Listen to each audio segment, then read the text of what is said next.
اللهم صل وسلم على نبينا محمد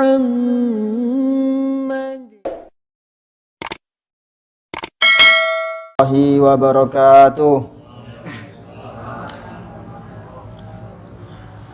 نحمده ونصلي ونسلم على رسوله الكريم وعلى آله وصحبه أجمعين. سبحانك لا علم لنا إلا ما علمتنا إنك أنت العليم الحكيم. صدق الله العظيم. قال النبي صلى الله عليه وسلم: من سلك طريقا يلتمس فيه علما سهل الله له به طريقا إلى الجنة أو كما جاء في الحديث.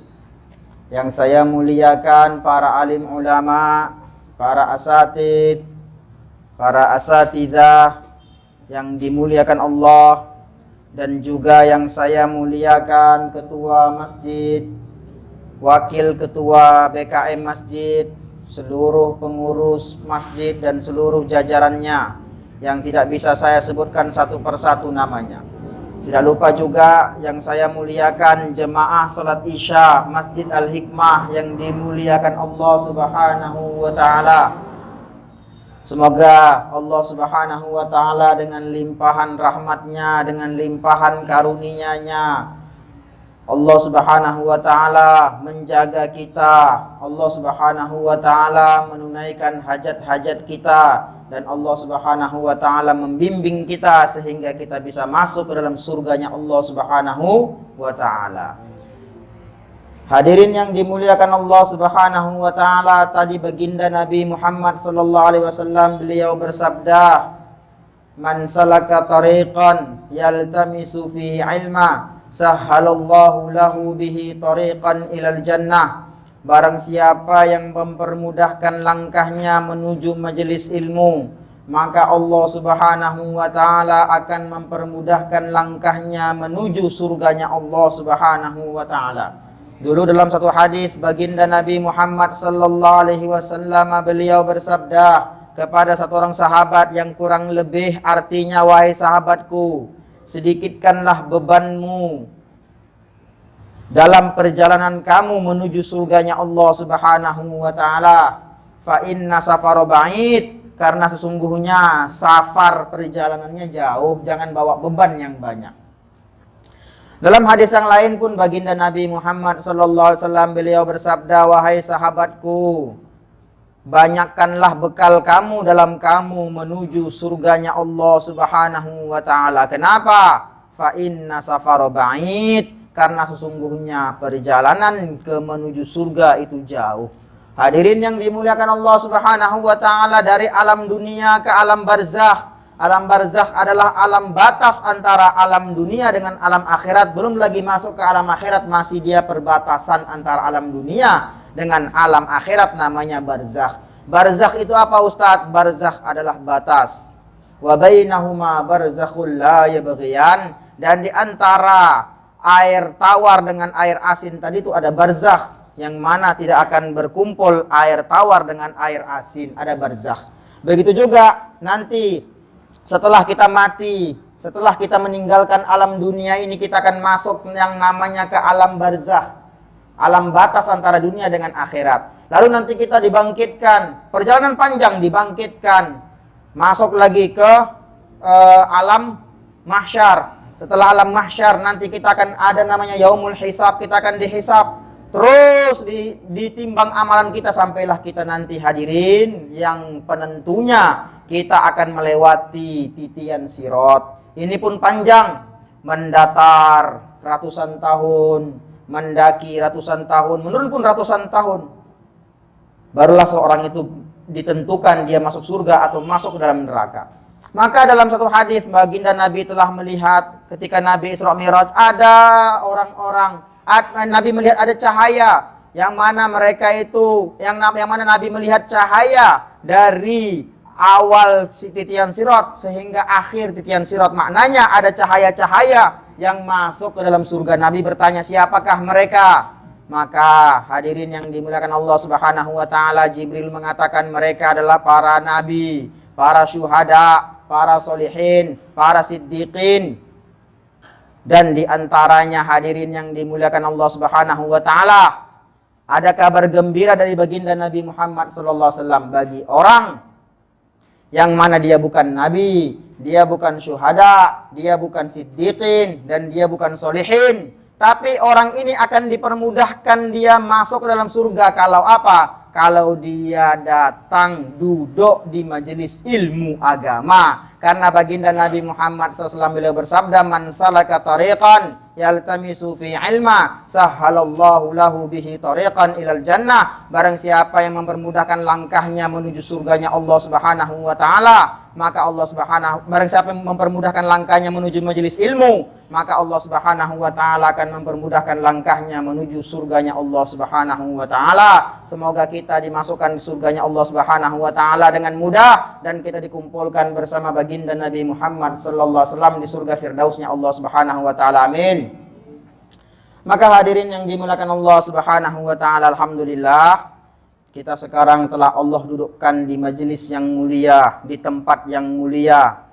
Maka hadirin yang dimuliakan Allah Subhanahu wa ta'ala, tadi mau dekat maghrib tadi ditelepon sama ketua BKM. Ditelepon sama ketua BKM. Siapa ketua BKM-nya, Pak? Ustadz Aslam ya? Bukan? Bukan ya? Tapi tadi salah saya berarti. Tadi saya ditelepon sama Ustadz Aslam. Diminta untuk mengisi kajian malam ini. Tadi saya tanya, temanya apa Ustadz? Oh Ustadz, temanya kalau bisa standarisasi ahlu sunnah wal jamaah. Maka hadirin yang dimuliakan Allah Subhanahu wa ta'ala, ini penting. Ahlu sunnah wal jamaah adalah kelompok yang mana baginda Nabi Muhammad sallallahu alaihi wasallam telah katakan, kelompok ahlu sunnah wal jamaah adalah kelompok yang sudah dijamin surga. Baginda Nabi Muhammad sallallahu alaihi wasallam beliau bersabda, inna bani Israila tafarraqat ala thintaini wa sab'ina millatan wa taftariqu ummati ala thalathu wa sab'ina millatan kulluhum fin nari illa millatan wahidah. Qalu ya Rasulullah wa ma hiya? Qal ma ana alaihi wa ashabi au kama jaa fil hadis.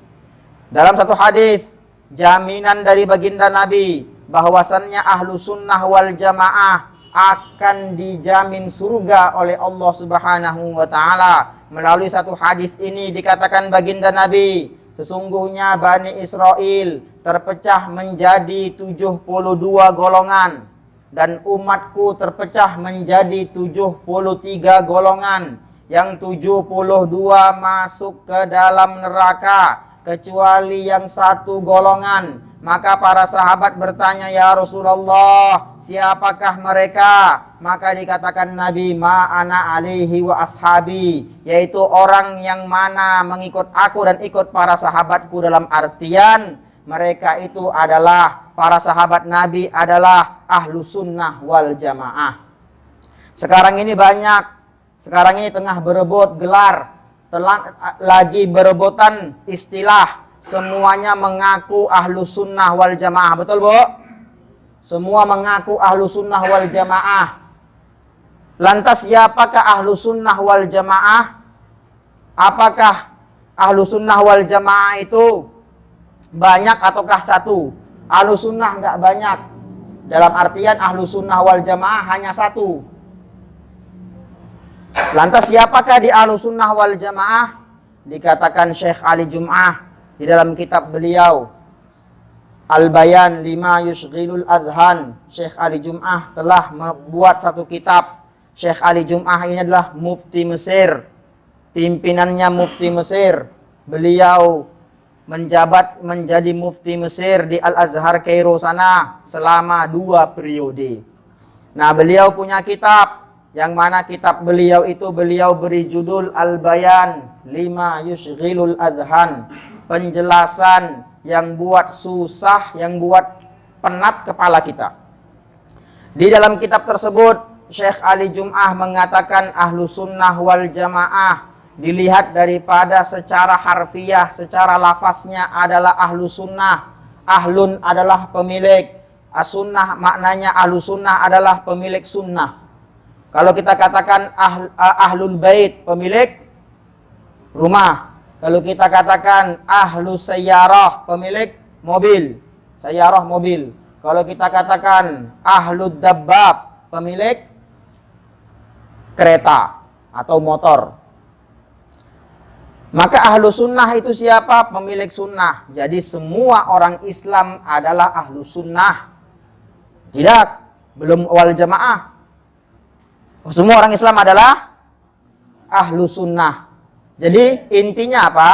Intinya dapat kesimpulan daripada lafaz ahlu sunnah semua orang Islam. Apapun dia, mau dia Wahabi selagi dia bersyahadat dia orang Islam. Mau dia orang NU selagi dia bersyahadat dia orang Islam. Mau dia Muhammadiyah selagi dia bersyahadat dia orang Islam. Maupun dia Syiah selagi dia bersyahadat dia orang Islam. Karena kita nggak boleh mengeluarkan orang Islam, mengeluarkan orang yang bersyahadat dari Islam, nggak boleh. Maka ibu-ibu, bapak-bapak, ahlu sunnah wal jamaah siapa? Tadi kita sudah menjelaskan ahlu sunnah semua orang Islam.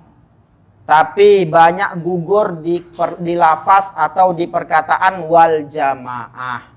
Wal jamaah itu siapa? Wal jamaah adalah adadu kulli syai'in wa kathratuh. Dalam kitab Lisanul Arab dinukil oleh Mufti Ali Jum'ah, Syekh Ali Jum'ah dalam kitab beliau, wal jamaah adalah adadu kulli syai'in wa kathratuh. Bilangan apa saja dan banyak, nggak cukup berbilang, dia haruslah banyak. Jadi maknanya ahlu sunnah wal jamaah adalah orang Islam yang mayoritas, bukan orang Islam yang minoritas. Orang Islam yang mayoritas, dialah ahlu sunnah wal jamaah.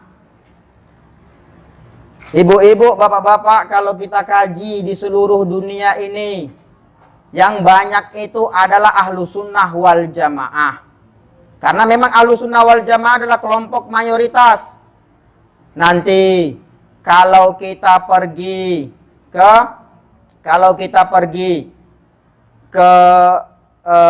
India, Pakistan, Bangladesh, Nepal, mereka bermadhab Hanafi dan berakidah Maturidi. Nanti kalau kita pergi ke Yaman, ke Syam, Syria, Palestina, Jordan, terus Lebanon, Indonesia, Malaysia, Singapura, Brunei Darussalam, Thailand, Laos, dan sebagainya bermadhab Syafi'i, penganut akidah Asy'ariyah. Nanti kalau kita pergi ke Afrika Utara, kita pergi ke Sudan, Libya, Maroko, Algeria, Tunisia, dan sebagainya, mereka bermadhab Maliki, berakidah Asy'ari. Nanti kalau kita pergi ke Jazirah Arab, Saudi Arabia, dan selainnya, maka mereka bermadhab Hambali, berakidah Asy'ari. Loh Ustadz, sekarang ini patokannya ini sekarang madhab apa akidah Ustadz? Patokannya adalah akidah, bukan madhab ahlu sunnah wal jamaah tersebut. Dikatakan Al-Hafidh Murtadha Az-Zabidi, beliau mengatakan idza utliqa ahlu sunnah fal muradu bihi al-asy'ariyah wal maturidiyah. Al-Hafidh Al-Murtadha Az-Zabidi, beliau mensyarahkan kitab Ihya Ulumuddin. Beliau mensyarahkan hinggalah sampai 14 jilid. Di jilid yang pertama Al-Hafidh Murtadha Az-Zabidi beliau mengatakan idza utliqa ahlu sunnah fal muradu bihi al-asy'ariyah wal maturidiyah. Apabila dimutlakkan ahlu sunnah, siapakah dia? Ahlu sunnah wal jamaah adalah penganut akidah Asy'ari dan penganut akidahnya Maturidi. Apa itu Ustadz Asy'ari? Apa itu Ustadz Maturidi? Ringkas ceritanya, gampang ngomongnya, adalah yang mengkaji sifat 20. maka mereka adalah ahlu sunnah wal jamaah. Baik dia Maturidi, kalau masalah ketuhanan, masalah Allah Subhanahu wa taala, mereka mengkaji sifat 20. Nanti kalau ibu-ibu pergi ke India, coba aja ibu-ibu bilang wujud kidam baqa. Pasti akan diteruskan itu apa katanya? Mukhalafatul hawadisi. Nanti kalau ibu pergi ke Cina, mereka Hanafi tapi akidahnya Maturidi. Coba aja nanti ibu-ibu tanya atau ibu-ibu sampaikan. Pasti mereka tahu karena mereka beda mazhab tapi satu akidah yang dipandang akidahnya. Kalau ibu-ibu nanti katakan wujud kidam baqa hayya mukhalafatul hawadisi lo. Ada ahlu sunnah wal jamaahnya.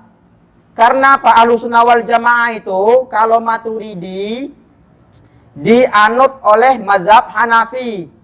Tapi kalau Asy'ari dianut oleh orang-orang yang bermazhab Maliki, Syafi'i dan Hambali. Maknanya di seluruh dunia ini yang paling banyak, yang paling besar penganutnya adalah ahlu sunnah wal jamaah. Dan ahlu sunnah wal jamaah dikatakan Mufti Ali Jum'ah, beliau katakan ahlu sunnah wal jamaah orang Islam yang mayoritas.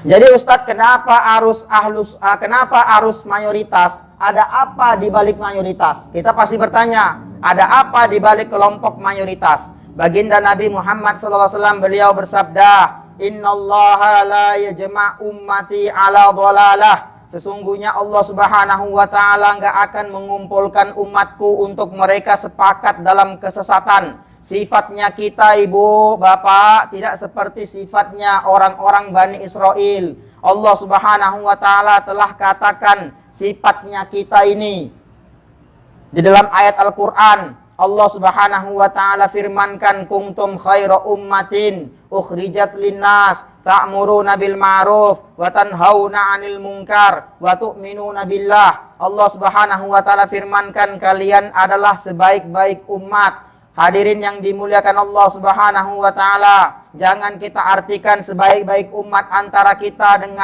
dengan orang non-muslim, tidak. Orang non-muslim tidak ada harganya di sisi Allah Subhanahu wa taala. Bahkan Allah Subhanahu wa taala berfirman, ulaika kal an'am balhum adol. Mereka lebih hina daripada hewan ternak, mereka itu seperti hewan ternak, bahkan lebih hina. Tidak pantas disetarakan Islam dengan yang di luar Islam. Yang Allah SWT maksudkan, kalian adalah sebaik-baik umat. Yang makna sebaik-baik umat adalah kita lebih baik daripada umatnya Bani Israel. Yang mana Allah Subhanahu wa taala katakan kita umat terbaik. Kenapa? Karena kita amar ma'ruf nahi mungkar. Kita punya sifat, kalaulah kita punya sifat sepakat dengan perkara yang baik, tidak sepakat dengan perkara yang mungkar. Kita ini kalau kumpul-kumpul, bapak-bapak kalau kumpul, pasti pikirannya bagaimana mau bangun masjid, betul Pak? Sepakat nggak kalau bangun masjid? Sepakat. Sepakat nggak kalau buat sedekah? Sepakat nggak kalau buat sedekah beras misalnya? Sepakat nggak kalau buat sedekah Jumat nasi? Sepakat nggak? Sepakat. Kita ini sepakat dalam kebenaran. Ibu-ibu kalau kumpul pikirannya buat arisan, betul Bu? Buat wirid yasin, betul Bu? Betul. Kita ini sepakat, kita punya sifat amar ma'ruf nahi mungkar. Dulu ada yang mau melegalkan khamar. Sepakat nggak kita Bu? Ditentang nggak kemarin? Ada yang mau melegalkan Ahmadiyah, ditentang nggak? Ada yang mau melegalkan Syiah, ada yang nentang nggak? Itu sifat kita. Makanya karena kita punya sifat amar ma'ruf nahi mungkar, sepakat dengan yang ma'ruf, tidak sepakat dengan yang mungkar, Allah Subhanahu wa taala katakan kita khairu ummah, sebaik-baik umat. Ini tidak dimiliki sifat seperti ini, Bu. Tidak dimiliki oleh umat-umat terdahulu.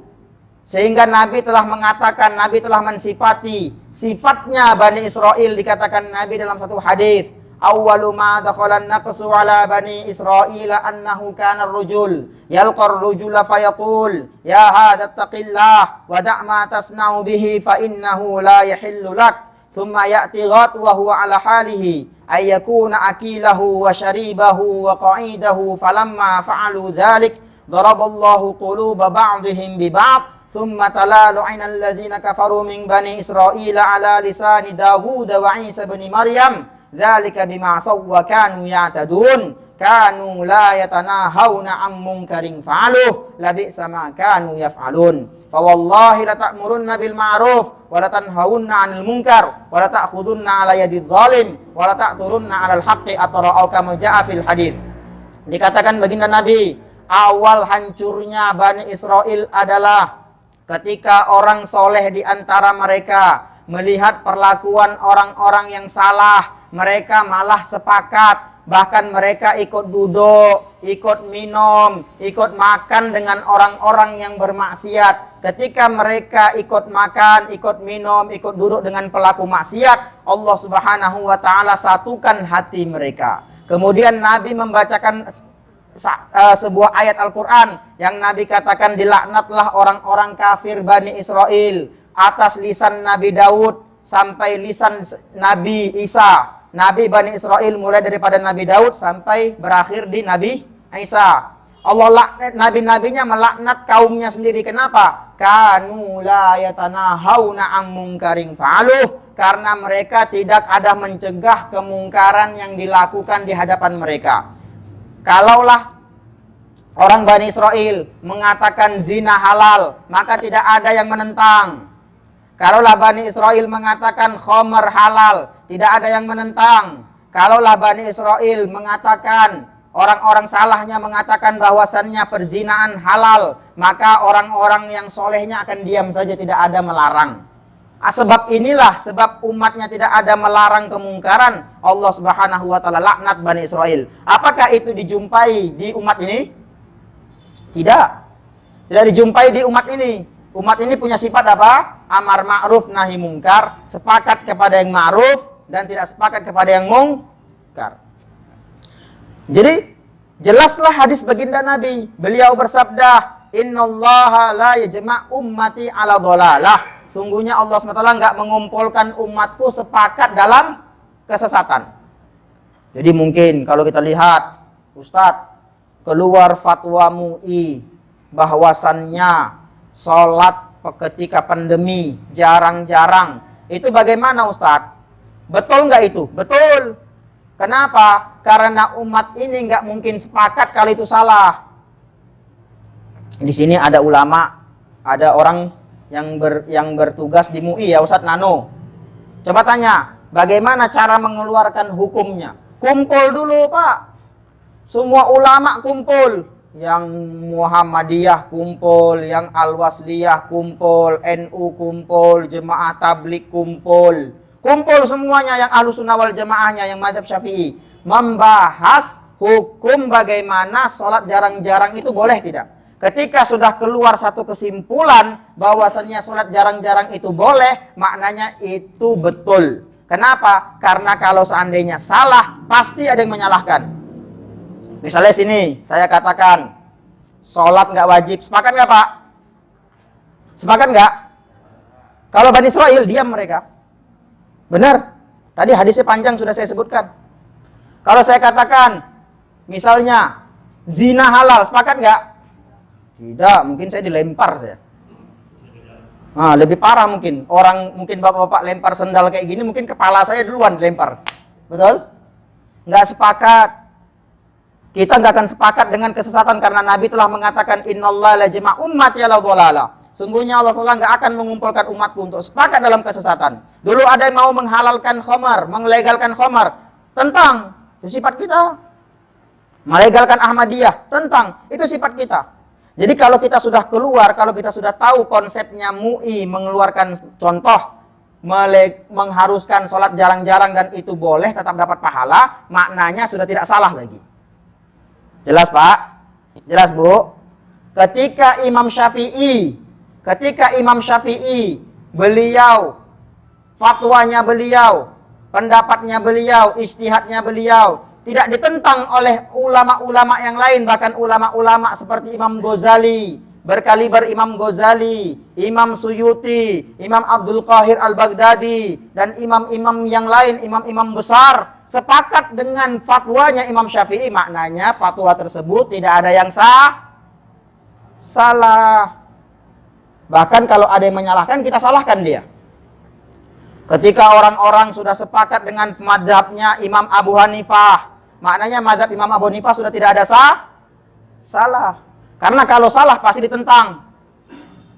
Kalau Imam Syafi'i salah, pasti Imam Ghazali tentang, karena beliau hujatul Islam. Tapi ketika imam-imam yang sekali begitu sudah sepakat dengan fatwanya Imam Syafi'i, fatwanya Imam Abu Hanifah, fatwanya Imam Malik, fatwanya Imam Ahmad bin Hambal, maknanya fatwa tersebut betul. Karena nggak mungkin kita sepakat dengan kesesatan. Loh Ustaz, buktinya ada yang sesat Ustaz. Buktinya ada yang nggak sepakat. Maka dikatakan Nabi ketika kita melihat wa idza ra'aitum ikhtilafa fi ummati fa'alaikum bisawadil azam. Ketika kita lihat yang mayoritas tadi ternyata berselisih, ada yang keluar nggak mau di kumpulan ahlu sunnah wal jamaah, maka saya ikut siapa Ustaz? Saya ikut siapa? Dikatakan Nabi fa'alaikum bisawadil azam, maka hendaklah kalian kepada kelompok yang mayoritas. Wa man syadza finnar. Maka barang siapa yang dia itu buat kelompok sendiri, maksudnya dia tidak bersama kelompok yang banyak, dia buat kelompok sendiri. Sesungguhnya kelompok yang sendiri itu dikatakan Nabi, mereka sesat, akan masuk ke dalam neraka. Ini riset saya, Ibu, Bapak. Nggak tahu yang lain entah riset atau tidak. Ini riset saya sendiri, ternyata benar. Saya riset orang Syiah, banyak nggak? Sedikit. Sesat nggak? Sesat. Ahmadiyah banyak nggak Pak? Sedikit. Sesat nggak? Wahabi banyak nggak? Sedikit. Sesat nggak? Wahabi merasa banyak, asli mereka sedikit. Mereka bukan ahlu sunnah karena akidahnya berbeda. Ya? Paling riskan di masalah akidah, Pak. Ahlu sunnah wal jamaah itu dilihat bukan dari mazhab, tapi dilihat daripada akidah. Ahlu sunnah wal jamaah itu meyakini akidah standarisasinya dari sifat 20.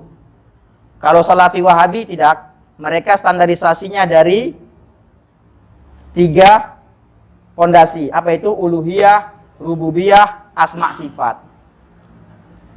Nah, ini berbeda.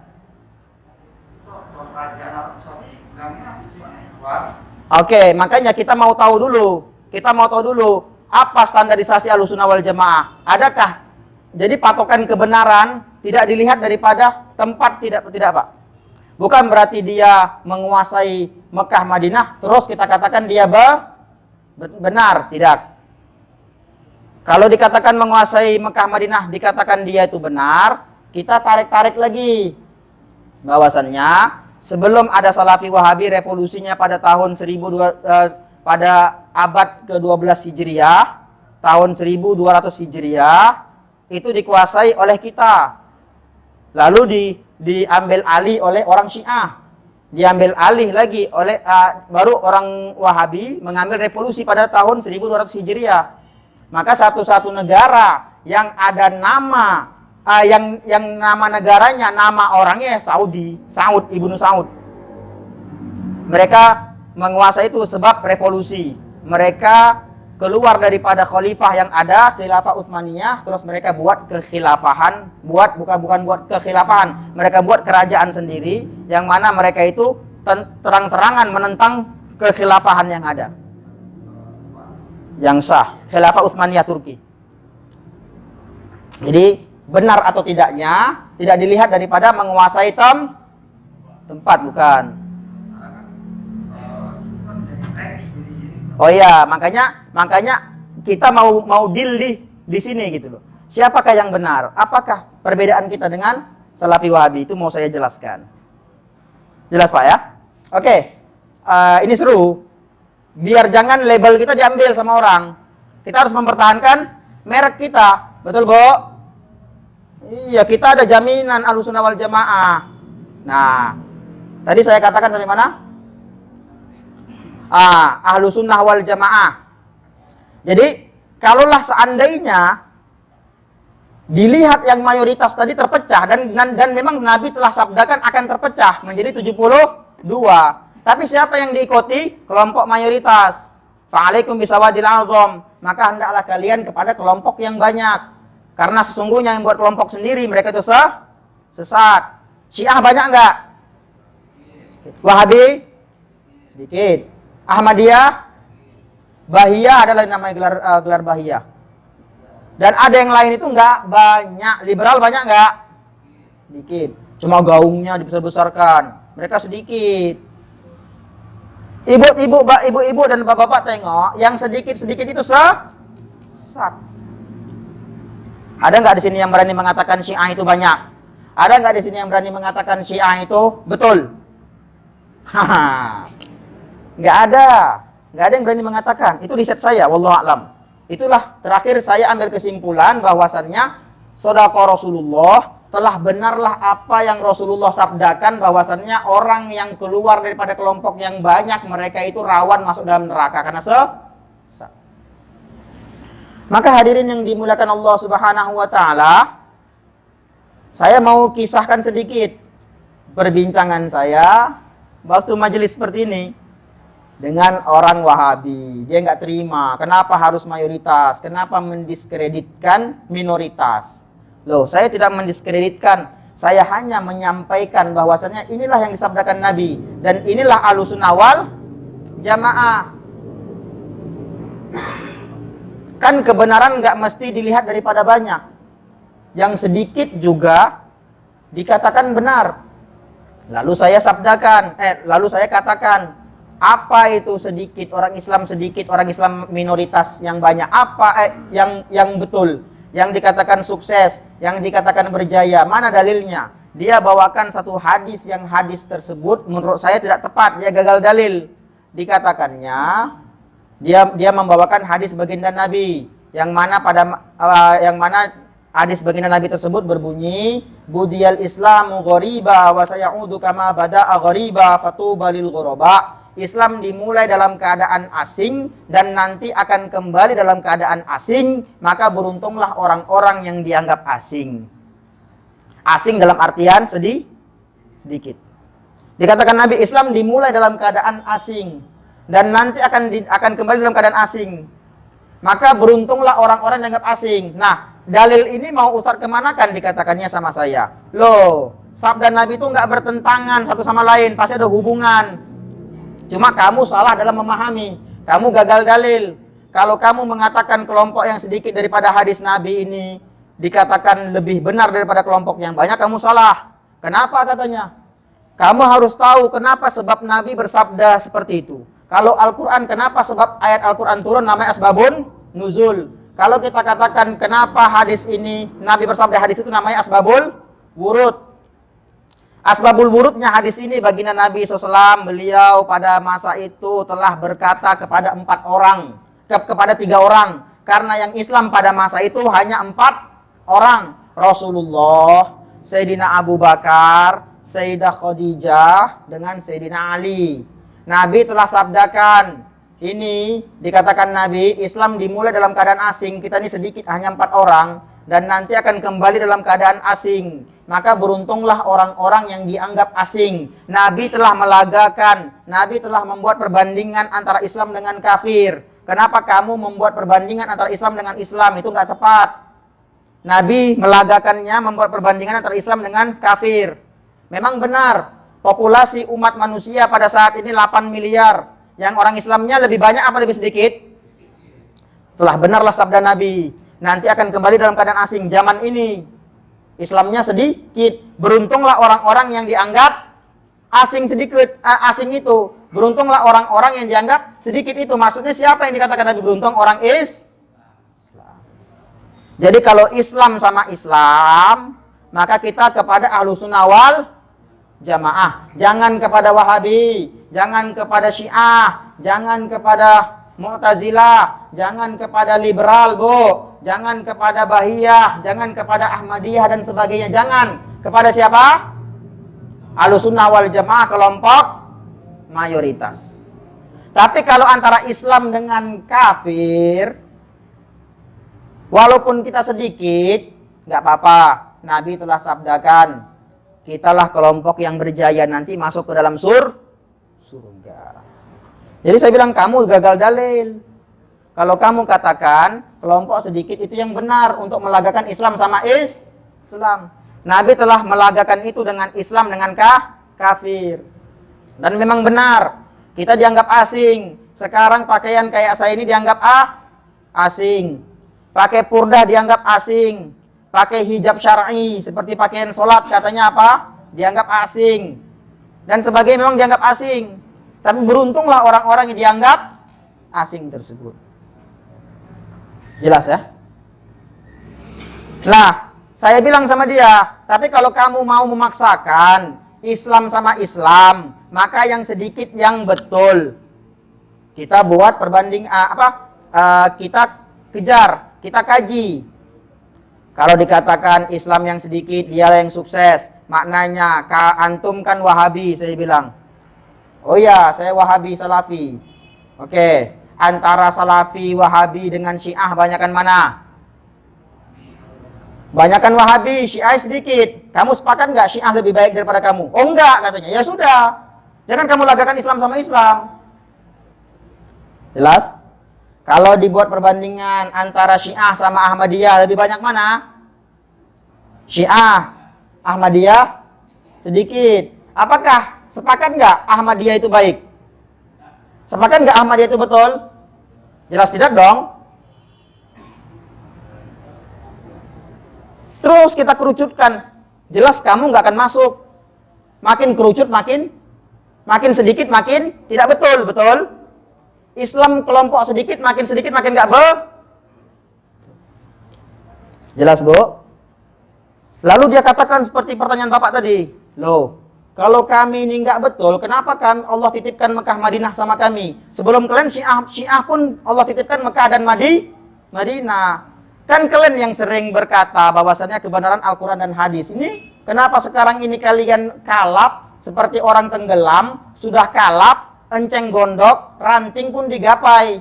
Saya katakan, betul? Ranting pun digapai. Ini namanya dalil jadi-jadian.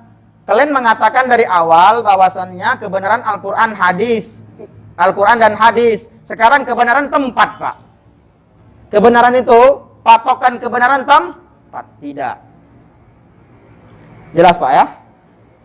Kalaulah memang harus kebenaran itu di Mekah Madinah, khilafah-khilafah di Baghdad, di Turki, di Spanyol sana, salah berarti. Betul? Tidak. Kekhilafahan lebih lama di luar Mekah Madinah daripada di Mekah dan Madinah. Jelas ini, Bu? Jelas, Pak? Jadi dapat kita kesimpulan bahwasannya Ahlussunnah wal Jamaah adalah kelompok mayoritas, bukan kelompok minoritas. Mana itu Ahlussunnah wal Jamaah, Ustadz? Gampangannya tengok aja mazhabnya. Kalau mazhabnya Hanafi, mereka Maturidi. Hanafi di mana-mana aja, Ustadz. Saya ulangi. Hanafi di India, Pakistan, Bangladesh, Cina, Turki, dan yang lain yang saya nggak hafal. Mereka bermadzhab Hanafi, berakidah Maturidi, mengkaji sifat 20. Nanti kalau kita pergi ke Libya, Sudan, Maroko, Algeria, Tunisia, dan sebagainya, mereka bermadzhab Maliki, berakidah Asy'ari, mengkaji sifat 20. Kalau kita pergi ke Yaman, kalau kita pergi ke Mesir, kalau kita pergi ke Irak, Kalau kita pergi ke Palestina, ke Syam, ke Jordania, ke Lebanon, Indonesia, Malaysia, Singapura, Brunei, Thailand, mereka bermadzhab Syafi'i, berakidah Asy'ari, mengkaji sifat 20. Kalau kita pergi ke Saudi Arabia dan yang lain saya nggak hafal, maka mereka bermadzhab Hambali, berakidah Asy'ari, mengkaji sifat 20. Jadi kita banyak, kita mayoritas. Jadi kita ini jangan mau label kita diambil oleh orang. Ahlussunnah wal Jamaah kesimpulannya adalah kelompok mayoritas. Jelas Bu? Jelas Pak? Sampai sini ada yang ditanyakan? Ada? Seputar Ahlussunnah wal Jamaah ada? Nggak ada? Ya. Ada juga yang mengatakan dari pihak mereka adalah Ahlussunnah wal Jamaah yang benar. Karena dengan mengamalkan semua sunnah-sunnah dari Nabi. Itu gimana caranya? Mereka mengatakan mereka itu ya, ada serangan dari Wahabi. Mereka mengatakan merekalah kelompok Ahlussunnah wal Jamaah karena mereka telah mengamalkan semua hadis-hadis baginda Nabi Muhammad sallallahu alaihi wasallam. Dugaan mereka itu konyol. Dugaan mereka kampanye mereka itu konyol. Kampanye mereka itu mengada-ada. Mereka tidak mengamalkan seluruh sunnah Nabi. Kenapa mereka nggak mengamalkan seluruh sunnah Nabi? Karena mereka nggak mau kunut, mereka nggak mau tahlilan, mereka nggak mau zikir setelah sholat, bahkan mereka nggak mau maulidan, mereka nggak mau mereka juga nggak mau kunut. Mereka nggak mengamalkan semua hadis Nabi. Mereka juga nggak mau salam setelah habis sholat. Itu sunnah Nabi. Walaupun lafaznya bukan habis sholat, tapi salaman sama saudara muslim itu sunnah Nabi. Mereka nggak mau. Betul Bu? Mereka nggak mau zikir habis sholat. Sementara dikatakan Ibnu Abbas dalam hadis Bukhari, Inna raf'a sauti an Ibnu Abbas radhiyallahu ta'ala anhuma qala, Inna raf'a sauti bi dzikri hina yang sarifun nasu minal maktubah kana ala ahdin nabiyyi sallallahu alaihi wasallam wa kuntu a'rifuhu idza sami'tuhu. Rawahul Bukhari. Dikatakan sahabat Ibnu Abbas, sesungguhnya kerasnya zikir setelah sholat, sungguh itu telah terjadi di zaman baginda Nabi Muhammad SAW, yang mana orang-orang setelah habis sholat, mereka menguatkan suara zikir mereka. Dan aku tahu sholat telah selesai apabila aku mendengar zikir. Maknanya, zikir kita sekarang terdengar ke rumah kita karena imamnya zikir pakai mic, kita nggak zikir. Tapi nggak apa-apa. Ibu-ibu, bapak-bapak bisa bayangi berapa besarnya zikirnya para sahabat setelah sholat. Nggak pakai mic tapi bisa terdengar dari rumahnya Ibnu Abbas. Ini hadis Nabi mereka tentang kampanye konyol. Kalau mereka mengatakan mereka yang mengamalkan sunnah Nabi dan patokannya dari patokan aswaja dari mengamalkan sunnah Nabi bukan seperti itu. Patokan aswaja adalah akidah. Karena Nabi telah mengatakan, ma'ana alihi wa ashabi, apa yang diyakini oleh aku dan para sahabatku. Memang pada masa sahabat, mereka ibadah sendiri-sendiri. Ibadah berbeda. Ibadah berbeda. Tapi akidah sama. Jadi patokan akidah kamu salah bilang. Aswaja dari akidah patokan. Tapi kalau kamu, ada 2 poin. Kamu mengatakan kamu aswaja salah karena bukan akidah. Dan kamu mengatakan mengamalkan semua sunnah pun salah. Karena banyak sunnah Nabi yang kamu tentang. Saya rasa cukup ya. Udah masuk Pak ya? Oh ya. Alhamdulillah. Semoga Allah Subhanahu wa ta'ala beri taufik dan paham kepada kita. Dan agar sempurna majelis kita tutup dengan 2 kifaratul majelis. Subhanallah bihamdihi. Subhanakallahumma bihamdika. Ashhadu an la ilaha illa anta astaghfiruka wa atubu ilaik. Subhana rabbika rabbil izzati amma yasifun wa salamun alal mursalin walhamdulillahi rabbil alamin. Assalamualaikum warahmatullahi wabarakatuh.